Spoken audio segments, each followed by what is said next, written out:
今日反正都修剪開嚟啦，修剪埋個矮瓜床，係咯，嗰啲菜矮瓜床呢，就間種咗係白菜，係小棠菜，間種咗有十零棵啦。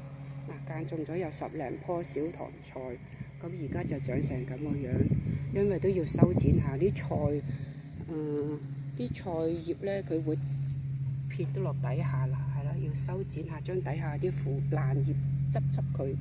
咁呢，佢就好似之前我係種過生菜嘅，咁生長咗有成好多，有幾棵生菜，咁就種埋佢。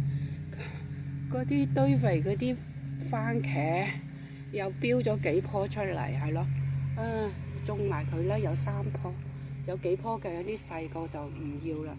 咁呢棵矮瓜咧，就之前俾蟻蛀咗，有一邊就壞咗，嗱收咗出嚟，已經俾嗰啲蟻蛀到霉咗啦。咁啊呢度就係咯，呢棵咁嘅樣咯，就生長咗。呢棵咧就喺個底標咗啲芽出嚟，咁變咗就比較強壯咯，係啦。就算壞死幾棵都唔怕，呢棵就係獨一嘅，咁就變咗有少少擔心咯。咁我計劃咧就係會種多2棵紫色個番茄，睇睇會點。唔係矮瓜，講錯咗，紫色嘅矮瓜，睇睇係點咯。咁就每一個床我都會間種嘅，冇辦法，地方細係啦。咁啲菜嗱，呢啲菜又應該食得噶啦。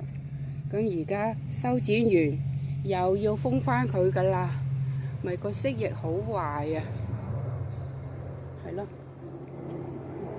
咁早啲矮瓜呢度啲2年幾咯，棵矮瓜太老啦。不過我覺得都唔錯，咁所以由得佢種住。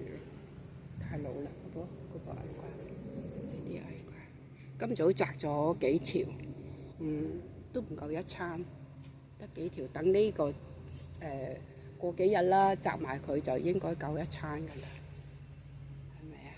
唔錯。咁咪修剪咗啲腐葉咯，嗱，呢啲腐葉修剪咗佢出嚟。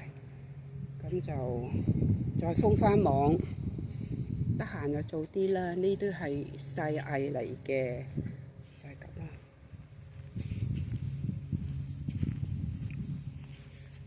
呢啲就要修剪咗佢啦，呢啲就要修剪咗佢，冇鉸剪添，係咯。呢棵番茄計劃係移落呢個窿窿度，移過嚟，係啦。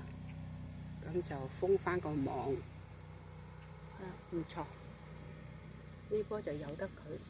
呢棵生菜，呢度有一棵生菜，呢度有一棵生菜，係咯，呢啲叫生菜。佢有好多蟻仔嘅，唔知你哋睇唔睇得到？蛀爛咗呢個位，一陣間噴下啲嗰啲咁個自製嘅殺蟻水。用 baking soda 製造嘅。